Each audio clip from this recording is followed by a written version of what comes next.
If you say answer me be obey job no nyina so. As your man no jam boa. Can one can you know. And I respect Bernice Asare's position. There are things that you look out for when you want to get married. O catch him so payment no ne menda. O catch him so person ye me ho ade ansa. Enti anu tina ma o ka se ne ho ni ho no. Me na me nim de enti ana me ka sa asem no because me auntie wo UK and o catch him say no. Yemfa ne rasta ento nchen. Yemfa the fact say no ye Muslim ne ento nchen. O say no. Se be ma so pe no wo da dem abaya to say wo be me bie no wo no obehu obebo watra. So there is something going on, so you have to check. And sana and trust me, to toy nema say baba ye also baba worry me. And me so be minim so ye so faithful. And you know se be ma so obe worry no fa ne ho nkan wa. It me ant na dibra metim say no, you have to try. Yet me ko hotel obi a wo girl nem ye ko hotel wo ne men ye hwe. Oh nti so ye konkroma. Sana me na medwen ba na afa me auntie no na e ma me hu se aware de ne kwan ware ye nware sa nti no so obe ware ye wo se wutimi ye den ehwehwe mu yi ansa se de be ma wo si gina su na wo so wo si gina su no wo se wo ne won na de hu kakra nti ne hwehwe mu so me try tu so hwehwe mu me hwehwe mu me try oh eno de ye tu kwan na no sa ba ko ne kokosi ba se na ho den. Oh, I know they say me no ntama. Ti na wo ma me ne kan na nya sa na neti. Oh, na ni ho nya sa ni ho ni ho ba na bu na wo bu me. Okay. O slow. O fere me yes na.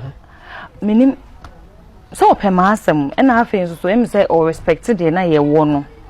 Na o respect de wo say. E kwa na kuro na ni abi. De make what ma say. De na show mu na slow wo mu na wontimi kan ya me adom. Waka. Na se mo tra se kura no mo tra dada ni na kwa na to pa be se 10 kura mpiem. Oh, ya nshada anye sex baby. Say ya ntena ncha ne ntem sante. Say no de wote na koma. Ne to na koma wo kwan be. Ase kwan bi su na fa du baby no. Se kire. No, bakwaku. Zack baby ogina bia enne eho asem aba. Baby ogina bia o de mebo be ma me. Because na me pese onye adwuma. Na wonjai managing nsem no. That was my problem. The bia na me ka chen say no.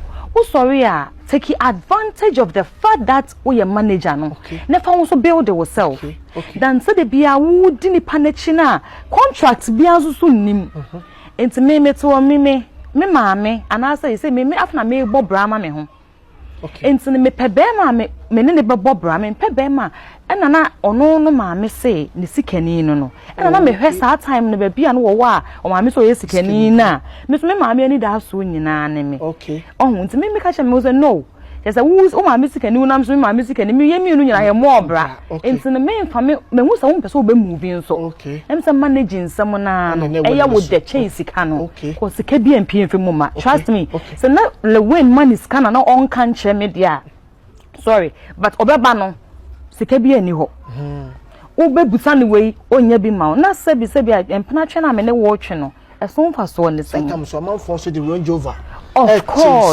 course now what the me better true no means name stardom so baso na bank kakra and ba bia yete no I was complaining say me no aduane wo dem wow me mpe enti na wo se wutimi ye bibi ma wo ho se say na kan le win ne kwa kache producer ne say hey wo fra le win na fa me ka ho kakra sa enti nke bedu ba bi no na kan wo so wa build but say we jai editing enti no ye no sa ba wen fi me nim say no wo suro ne artist was say and na me hu ne say brand mfa ne say ne manager bo no ne hu ne so ne manage no enti ne ma be enkomo bebre ko so me ne mienu ntam and na me hu ne say no embo ame ko zo ko hyem obekwa ko hyem be de wo all in the name of me kwa jam artist na obeba na say 2 million kuta wa yebedi ne say na yi enye yi ti da ko ba no apake ko oh na say na nye me ne na eti na me ko na maba that ko na me make a chance so I can't move on. But who so man broken heart today? I know.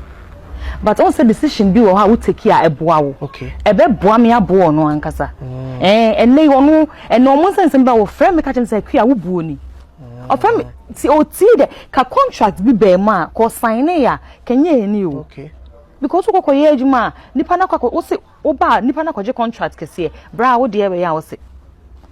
Now the adwuma ne pa ne wo so wo girl meto atade a hye sini adwuma bra wonim e ma ne ye ba gye se ye de entade ba meto atade meye sei na je say oge say star no na metna atna twotwo mu de ende menye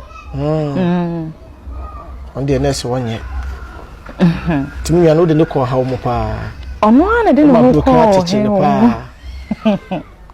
and so almost I am no more interview na Bernice Jam na Bernice me say me anya ne boni o so jan me ne te anya ne boni be babu no hu Moses o se ya wusu atena asa ble nani wo hu Moses no se ya wusu na ni so na ble oh ko to ne ne ma yi a e ka me ne betena because he was very good. Well, a nice guy so. Oh yes. Pen of wasem. Cry on pen and wasem. Dean. And I know treat him as a queen. Wow. Oba ben empesa de. But who do odonu di kind of sisike ni ma be harding. Yeah. Odoka crazy kaka. But do Joe so free Zack and sem so anya. Why na be Jimmy? Do Jenny de wanya. Obi anje me free. Obi anje me free nsem. Customer wo ase wo kɔ no. Na sese. Yesi ade ba kwa e wo de kura se o take front. Ye BAC na e bɔ onyum. Ahwa na Jimmy feelings am ba ko bu obi anje me feelings am obi anje me feelings wajeno no obi anje no kakra oji obi ga jine boko oji ne bum sa eti akoma ba ko oba so kaso waja o ye de ya waja ofre ko Jack mi ka ba nu za me sai ko bai me njan ne cross awu senka wo hia nko wonu so obewu ntina sa ko back no me psychoi me cast me ne jai no abusuafo entoko ba mu entoko ba ono ne family ne me family e koda ne nsem bebre me psycho bai no enu mu ono no tu kwan otu kwan ko UK afi ono wa UK okọ UK more treatment o mu de ne fe so ne lewe ne ko ofremi a na akwakoye more treatment me minimum sampa ene me ko so Nancy almost some buy, na me some buy out, but here. Okay. If you say no matter what, I'm in net since pains no me fair movie, a commode me pa. Okay, me say ya no, yes, no commode me pa. If you say na kwa ye gari ni beans. No, emboame. Nice girl like you. Emboame. Wow. Enti bra kwaku, enti na me pese me ma me ka say no, no kwese boy ne ka say ne ho chire no ne ade but na ehu hia, na wo say me yimani. Na oye de wo be. You know, enti me sign oh yes oko UK no ene me be course wo UK na ha adwen no hye dem nko a wow afi boy ko ba baka just wako UK ba kwa benti no obe mo treat me e hono mo na e den nsam bi afi na manfo create Instagram account didi matem excuse me to say omu di matem ma afi na oba me ba excuse me no mo de to me ho oh so Zack say nipa na ono no sorry pa macho no ono no say excuse me oba bi kra bon wow Aba welcome back if you see answer me be gina obi no no nyina so asi o manya ne hwe no jamo boa kan wan kan chiro and I respect Bernice Asare's position. There are things that you look out for when you want to get married. Now niama miensa ni nyina na Bernice submission him. Number 1, you'll be a self-sufficient person. And I'm not talking about being rich, Debbie. Self-sufficiency in your mummy and son. You will be self-sufficient in the mind. Say, me dem me ho say me e bema mania minyansa wosra my ready say me worry. Me nya me ho me mama me papa me sister. Who you be self-sufficient. Winning what you want to do, you are the man, your own man. Number 2, you'll be self-sufficient in physical cash kakra. Sabe, me ni me die, me see die, but my high me die, you buy who baby, you feel comfortable. Not in what the family house. Very, very important.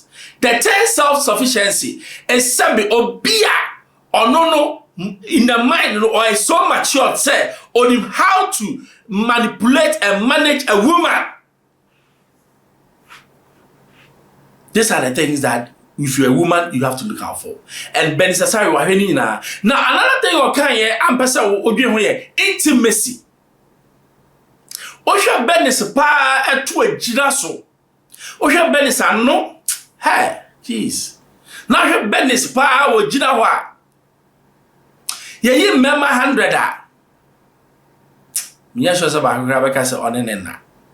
Na Bernice be down chamako hotel na Bernice down chain. No akwa ni short webinar si o me Muslim ntim menwe. Okwati na nya adwuma. Mema ni bebre na mo kwati nya adwuma o.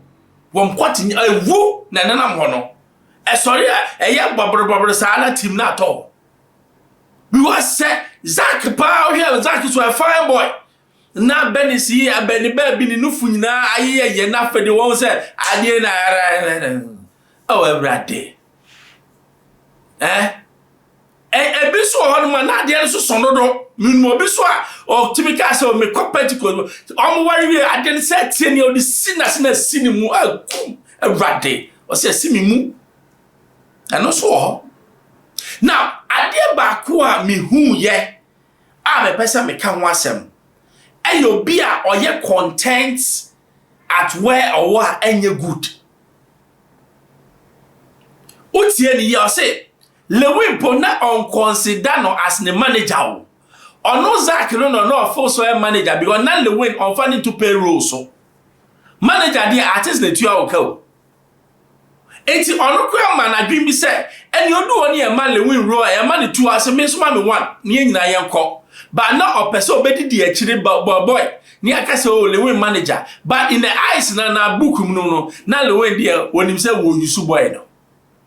But obani bie na ni oma ni nyansa no nte ase eno atete kwa asem sa be ma ni yenware no because who here be ma obehu what time it is it means say oyobi a oye progressive onye retrogressive say what wo say me dia mete ba bia mete saa obi kwa brand ade o say ha menye say ya me pele say ya na friend manager saa no nanamo eno nya wiase ya be ma akoba o me producer dey was say no honso nti and aware pa dey oboa wono so ho but ni America jira causes ne say what be ma dey you don't have to be content with what you have especially when it comes to advancement because and then I woni ma ochina man beba it is Zack no flaws me bra Bernice yes smart no wuni no say no I'll break up.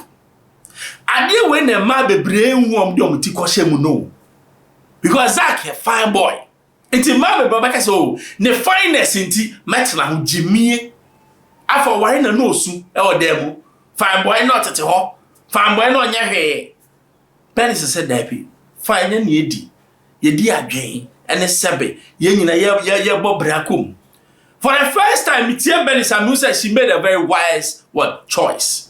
And I want you to also listen to me. What would hear me? It is time for you to also make wise choice. A bit more realm than that. But what realm does not mean you can't come out.